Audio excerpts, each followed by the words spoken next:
Ok, bueno, pues seguimos adelante con nuestro desarrollo de capas clave o de columnas clave para concentrar la información útil.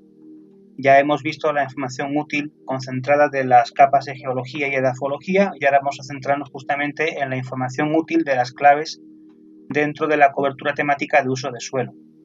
Al igual que en las otras tablas de atributos, como esta también fue una labor que surgió tras un resultado previo de intersección y de posterior unión, la información se encuentra dispersa en 4 franjas, ¿no? En 4 sectores de información. 3, 4, ¿sí? Entonces tenemos que crear de nuevo, como hicimos en el anterior caso, una columna. Abrimos la conmutación de edición, creamos un campo, en este caso pues va también a llamarse clave fin, clave-fin o clave final, que va a servir para concentrar pues todos los datos o la información más importante que hace referencia a los contenidos propios de esta capa. En este caso pues también va a ser una columna que va a incorporar datos de texto. Y en este caso, como vamos a tener que escribir mucho de repente, vamos a hacer que la longitud de texto suba a 50 caracteres. 50 nada menos. ¿Ok? Abrimos esa columna de información justamente al final y aquí ya los datos se van a tener que colocar a mano. ¿Ok? Y algunos datos vamos a tener que incorporarlos a mano intuitivamente o de forma deductiva, no intuitiva, de forma deductiva, perdón, en función de la información gráfica que aporten algunas capas o algunos polígonos, como por ejemplo este, ¿no? Dice que es, dentro de este primer sector o dentro del primer mapa se hace referencia a un polígono que habla de una zona agrícola, pecuaria, forestal. Y al momento de hablar del tipo de vegetación dice que no aplica la designación de un tipo de uso de suelo, lo cual se me hace bastante sorprendente, ¿no? Si averiguamos dentro del mapa, vamos a marcar la línea 1, todo eso es lo que se marca como zona o como asunto no aplicable. Como pueden ver, está ligado, la poligonal está ligada a la continuidad de este polígono y de este otro que se marcan acá en el sur. A mí se me hace pensar que aquí estamos hablando de área agrícola. Lo que pasa es que hay que saber, cuando tratemos esta poligonal de la segunda capa, podemos ir averiguando, pero vamos a hacerlo de manera que sea así. Vamos a ver. El de la primera carta no es. La segunda carta hace referencia a la poligonal. A ver, aquí. Vamos a ver. Se tiene que encender esta o esta. Para ver esta, por ejemplo. Aquí se liga, ¿no? La poligonal de la línea 1 se liga con la poligonal que está en la línea 13. A ver qué dice la línea 13 sobre el tipo, sobre el uso de suelo que se otorga a ese polígono. Vamos a averiguar. También dice que es no aplicable. Vaya, pues eso no aclara mucho la cosa. La cuestión está en que se va a considerar que es zona agrícola, ¿de acuerdo? Porque lo habla como una zona agrícola, pecuaria o forestal. Pero cuando se habla de zonas forestales, siempre sí hay una significación por parte de la cobertura para decirte si es matorral, si es bosque, si es pasto. Pero cuando te dicen no aplicable, esto nuevamente lo hacen en referencia a zonas agrícolas. ¿Ok? Entonces, así como va, vamos a aventurarnos y vamos a decir dentro de la primera línea de clave final que esto es área agrícola. Área agrícola. No determinemos en este punto si se trata de una zona agrícola de regadío, si es un área agrícola de agricultura de temporada, no lo sabemos, por tanto no vamos a decir nada al respecto. En la segunda línea y en las líneas subsecuentes vemos que tiene, por ejemplo, luego 1, 2, 3, 4 líneas donde se habla de presencia de matorral crasicaule en formación primaria. Pues eso es lo que vamos a escribir para las 4 líneas. Matorral crasicaule primario, así como va. Matorral, venimos aquí a esta última. Matorral crasicaule primario. ¿Ok? Cuiden mucho, por favor, la escritura, ¿sí? En cuanto a signos de puntuación y demás, porque si entre esta acepción de matorral y las otras que vengan abajo cambian un punto, una coma, cada signo o cada simbología que apliquen por error a un mismo concepto, el sistema de Quantum Higgs va a determinar que son conceptos distintos. O sea, si yo, por ejemplo, aquí pongo matorral con doble R y yo por error yo lo escribo abajo con una sola R, va a entender que son distintos tipos de matorral, aunque yo pretenda hablar del mismo tipo. Pero como yo por error le quité una R, va a entender que es un campo conceptual distinto, ¿sí? Entonces, para evitar el problema, yo lo que hago es, como hice antes, copio, lo pego una vez, lo pego 2 veces y lo pego 3 veces. Porque si yo no recuerdo mal, creo que eran 4 líneas en las que se hablaba de matorral crassicaule primario. Vamos al cabecero. Exactamente, matorral crassicaule primario. Muy bien, no andábamos tan errados. Y ahora el último es pastizal natural primario. ¿Ok? La línea 6. Pastizal natural primario. Venimos aquí y escribimos el concepto. Pastizal natural primario. Bien, ya tenemos la información en clave concentrada y ya en una estructura concreta, una sola columna de lo que queremos decir por cada uno de esos polígonos. Vamos ahora con el segundo mapa. Se habla también de una zona agrícola o pecuaria, que creo que hace igualmente referencia pues, a la búsqueda que hicimos antes visualmente. Esto tenemos una zona agrícola y por tanto vamos a hacer mención en la línea 7 de lo mismo que pusimos en la línea 1. Área agrícola. Y como pueden ver, escrito exactamente igual, con las mismas tildes, los mismos espacios, lo mismo todo. ¿Ok? Para que entienda el sistema de que cuando yo hable de área agrícola, si lo escribo exactamente igual en todos sus campos, estamos hablando de un mismo concepto. ¿Sí? Si por error yo le meto aquí, por ejemplo, una doble R, área agrícola, aunque sea un ejemplo burdo, pero es válido para el caso, si yo por error aplico una doble R, va a entender que la primera área agrícola respecto de la segunda área agrícola son dos cosas distintas. Vamos con la línea 8. La línea 8 que afecta al segundo mapa está hablando de un matorral también crassicaule primario. O sea, las líneas 8 y 9 me están hablando de un matorral crassicaule primario. Entonces eso lo vamos a llevar también para acá. Así como lo teníamos aquí, lo vamos a copiar y lo pegamos para las dos siguientes líneas, ¿sí? Matorral crassicaule primario. Vamos con la línea 10, que es la siguiente que está vacía. La línea 10. La línea del comando 10 me está hablando de que hay presencia de pastizal natural secundario arbustivo. O sea, este pastizal natural, pues por lo que se ve es de un porte arbustivo, o sea, es un pastizal alto, ¿no? Especies de pasto que pues crecen a una altura rondando el metro, si no es que más arriba incluso del metro de altura, ¿no? Y aparte es de carácter secundario, o sea, en algún momento este pastizal natural fue roturado por sobrepastoreo o bien hubo un cambio de actividad, pasó de ser pastizal natural a una zona agrícola, o bien sufrió un incendio y está ahora creciendo en una sucesión secundaria, ¿de acuerdo? Y ahora dice que es también de carácter arbustivo. El pastizal nunca es un arbusto, para empezar, porque la taxonomía de un pasto, de una hierba, pues no es leñoso.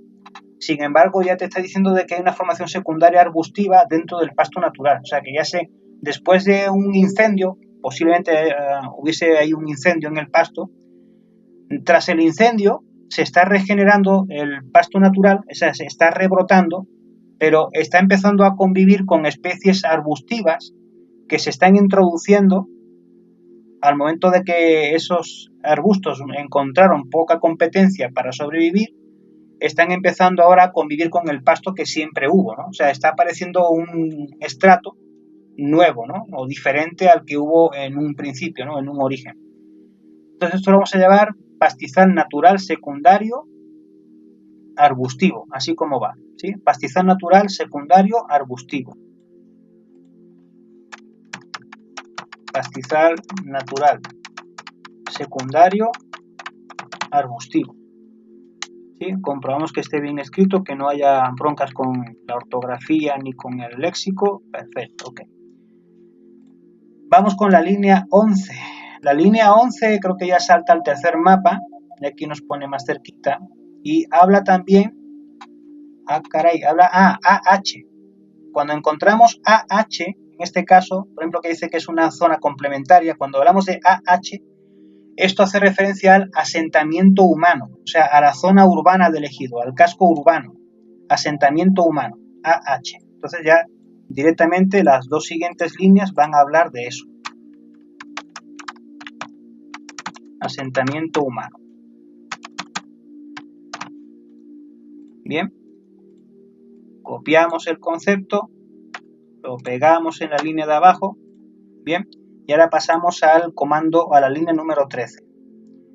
En la línea 13 se está haciendo referencia de nuevo a una zona agrícola, no aplicable, no aplicable, no aplicable, por tanto también es área agrícola.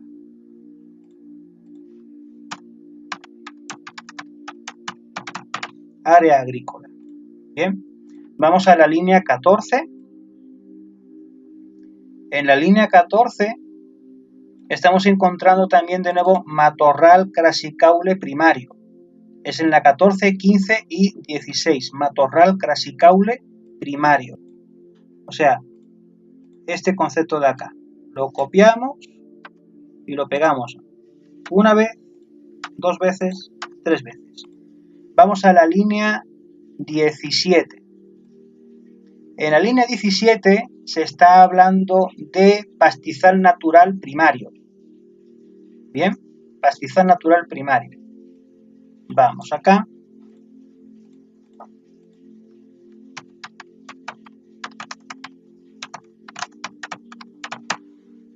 Pastizal natural primario. Bien. Y como han podido ver, en las siguientes dos o tres líneas se está hablando de nuevo de pastizal natural secundario arbustivo. 17, 18, 19, ¿sí? Pastizal natural secundario arbustivo. Por tanto, eso suena a algo que ya escribimos un poquito más arriba y que vamos a rescatar para copiar. ¿Ok? Pastizal natural secundario arbustivo. Aquí lo tenemos. Ahí está. Control C. Y abajo lo copiamos una vez, dos veces, tres veces. Vamos a la línea 21. En la línea 21 encontramos de nuevo elementos no aplicables que tienen que ver con ZU, zona urbana. Zona urbana, ZU. Cuando hablamos de asentamientos humanos, hablamos de áreas en donde vive gente, pero que no constituyen como tal una zona, un tejido urbano con equipamientos y servicios, ¿sí? O sea, asentamientos irregulares, cuando hablamos de asentamiento humano. Cuando hablamos ya de una zona urbana, hablamos de un asentamiento humano, pero que ya está sometido a regulación de suministros de agua, luz, drenaje, ¿sí? Hablamos ya de una zona en la que vive gente, pero que ya disfruta de equipamientos públicos, servicios públicos. Entonces, esto es zona urbana. Y por arriba no tenemos ninguna zona urbana, tenemos por ahí asentamiento humano, pero no zona urbana. Por tanto, este concepto es nuevo. Zona urbana. Una vez, dos veces. Vale. Pasamos ya a los contenidos del último mapa. Y aquí tenemos H2O. Dice no aplicable, no aplicable, no aplicable. Y dice cuerpo de agua. Exactamente. Porque su símbolo es H2O. Por tanto, esto es cuerpo de agua. Cuerpo de agua. Que yo creo intuir que es la cola del embalse, ¿no? Que está pegando ahí en la colindancia del ejido en la zona oriental. Luego aquí tenemos de nuevo zona área agrícola, ¿ven? IAPF no aplicable, agrícola, pecuaria, forestal. Por tanto, de nuevo recuperamos este concepto. Área agrícola. Y este lo vamos a pegar aquí. Área agrícola. La línea 25 habla de pastizal inducido, ¿sí? Habla de pastizal inducido, aquí está, vegetación inducida, pastizal inducido. ¿Qué es un pastizal inducido? Pues son áreas en donde previamente pues había mejor algún tipo de vegetación crasicaule, rosetófila, micrófila o arbórea o arbustiva, dieron mata rasa con toda esa vegetación y sembraron pastos. ¿Con la intención de qué? De que el ganado que tengan por ahí pues se alimente y tengan espacio para poder caminar y para poder hacer su ramoneo, ¿no? O dentro de una labor de ganadería de carácter extensivo. Entonces roturaron, rompieron con una vegetación original y sembraron pasto para inducir, para provocar áreas de pasto que antes no existían. Vamos ahora con la línea 26, que es bosque de pino secundario arbustivo. ¿Ok? Bosque de pino secundario arbustivo. Bosque de pino secundario arbustivo. ¿Qué significa eso de bosque de pino? Bueno, eso, el concepto lo sabemos y todo el mundo sabe lo que es un bosque de pino. Bien, pero ¿qué significa el hecho de que sea de carácter secundario? Bueno, que es un bosque de segunda generación, lo cual implica que en algún momento o hubo en el pasado una tala ilegal masiva, abusiva, o bien hubo un incendio. Entonces, tras ese incendio hay un bosque de pino que se está recuperando, que se está regenerando dentro de una sucesión secundaria, pero que todavía no alcanza a tener un porte arbóreo. Aún es un bosque que se está recuperando, pero es joven y muestra pinos en una fase arbustiva, sin todavía mostrar una gran altura ni una gran envergadura. Más abajo tenemos pastizal natural secundario arbustivo, y eso ya es lo que cierra las últimas 4 líneas. Pastizal natural secundario arbustivo, que eso ya también suena mucho a lo que pusimos aquí un poco más arriba. Por tanto, voy a recuperar el texto, control C, control V, control V, control V y control V. Ok, pues ya tenemos ahí ya los conceptos. Vamos a cerrar la conmutación de edición, vamos a guardar los cambios. Muy bien, cerramos la tabla de atributos.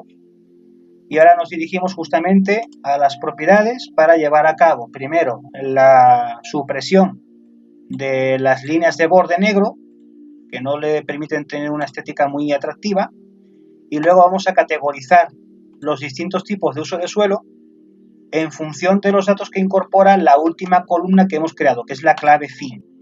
Normalmente, cuando hablamos de uso de suelo, siempre trabajamos con una escala de verdes, ¿sí? Exclusivamente verdes. Y dentro de las paletas de color, dentro de las rampas de color, pues tenemos una gama de verdes aquí abajo, la Yingen, y arriba hay otra que es la Bunge. Cualquiera de las dos sirve, ¿vale? Porque guardan muchos tonos de verde. Pero me voy a dirigir a la Yingen, a ver qué tal resultado da esto. Vamos a dar el botón clasificar y ahí vemos la composición. A mí se me hace que este tono tan crudo para área agrícola lo voy a revertir. Voy a invertir la secuenciación de colores para que ese color crudo quede suprimido y vamos a ver qué efecto queda cuando aplicamos los cambios. Ahí está. Vean, en función de este grado de color, pues aquí tenemos distintos tonos de verde. Lo que pasa es que hay algunos tonos de verde que por su proximidad en cuanto al tono no dejan ver claramente qué tipo de verde es. Igual, si lo quieren jugar pues a una paleta aleatoria, pues está bien. Si queremos hacerlo, por ejemplo, con la paleta Bunge, pues va de verdes a azules, ¿sí? Entonces, si aplicamos este, bueno, pues más o menos ahí está. Si lo hacemos a una paleta aleatoria, pues vean. Yo creo que sería mejor colocarlo aleatorio, porque la diferencia de color pues distingue bien, ¿no?, los tipos de suelo y los usos que el hombre le da, a pesar de que no sean verdes. Pero bueno, no importa. La cuestión es que sean referentes y significativos al lector. Aplicamos un 40% de transparencia y vemos el efecto que eso provoca en la pala cromática. O lo bajamos a un 35%, a ver qué tal. Y pues ahí se ve un poquito más intenso el color, manteniendo el contraste. Bien.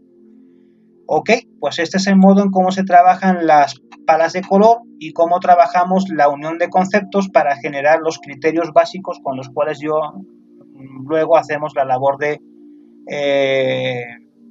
creación de cartografía temática, ¿sí? Entonces ya visto lo visto, con todos estos procesos ya ilustrados en pantalla mediante vídeo, ya en la siguiente entrega vamos a proceder a diseñar el mapa topográfico que va a servir de base y de machote para la creación de los posteriores mapas temáticos y van a ver que va a ser una cosa bastante sencilla.